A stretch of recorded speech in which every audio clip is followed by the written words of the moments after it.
खुडियां खास सेवरेज के गंदे पानी ने खुडियां खास के इलाका बस्ती महात्मा वाली के लोगों की जिंदगी अजीरन बना दी।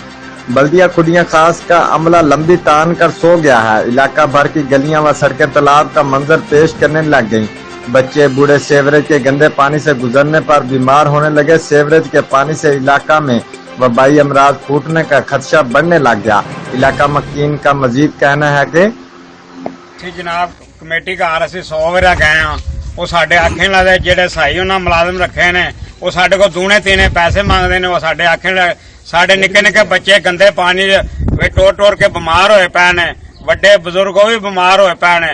असीं कमेटी घर 20 वार गए नहीं उन्हां सुनवाई कीती। असीं हुण मेन ते सड़क ते जाके ना मेन रोड ते असीं उत्थे बह के इhtजाज करांगे। असीं किसी नूं रस्ते चों लंघण नहीं देना। असीं बड़े परेशान है हां, कोई साडे मुलाजम आखे नहीं लगदा। रिपोर्ट मार बशारत सिद्दीकी, डिविजनल ब्यूरो चीफ, जियो एक्सप्रेस न्यूज, लाहौर।